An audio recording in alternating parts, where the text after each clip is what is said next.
Tragedi terjadinya perang antara Bali dan Lombok. Pertikaian antara Bali Mataram dengan orang-orang Sasak di Lombok. Sekitar 8.000 prajurit bergerak menuju Praia, Lombok Tengah, pada tanggal 25 Agustus tahun 1891.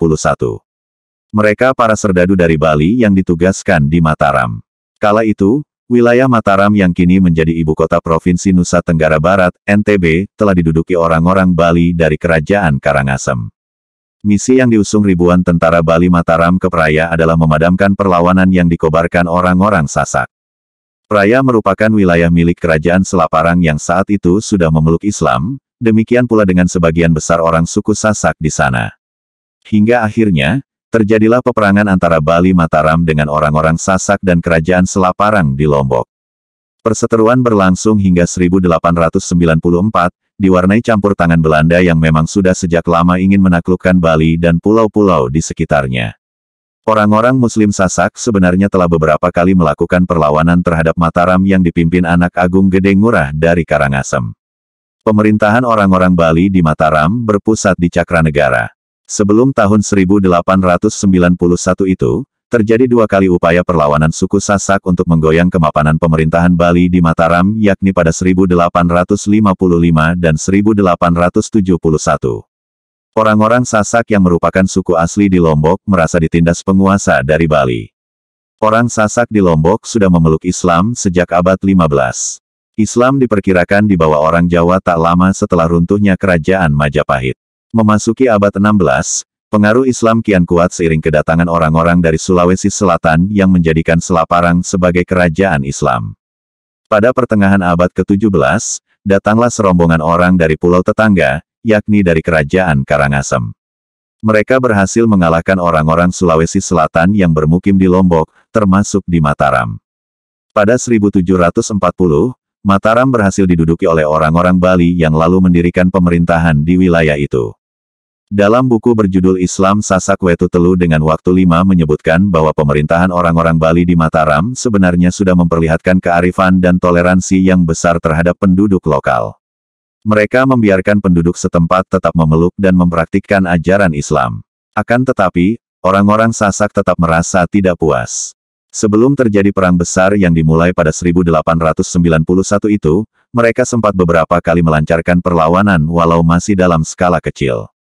Salah satu penyebab utama perlawanan orang-orang Sasak adalah karena penguasa Bali Mataram memobilisasi mereka untuk menyerang kerajaan Klungkung di Bali.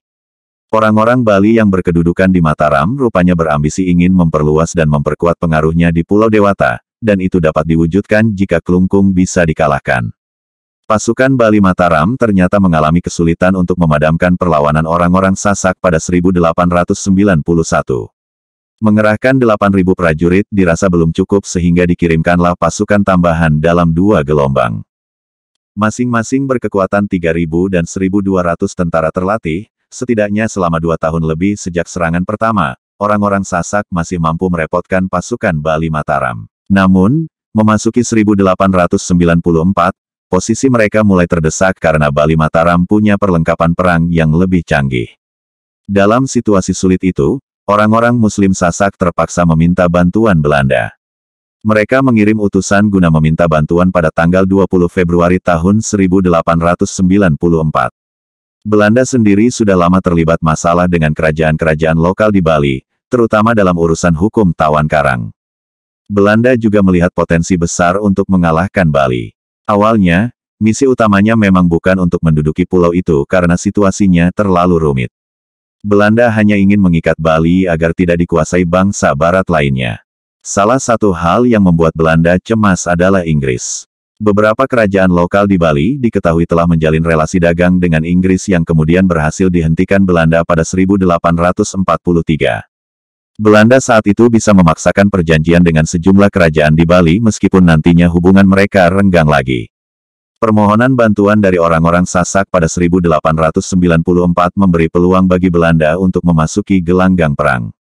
Situasi ini sebenarnya menguntungkan Belanda karena ada peluang untuk tidak sekadar menundukkan pasukan Mataram yang berafiliasi langsung dengan kekuatan utama di Bali, melainkan juga menguasai wilayah Bali dan Lombok sekaligus.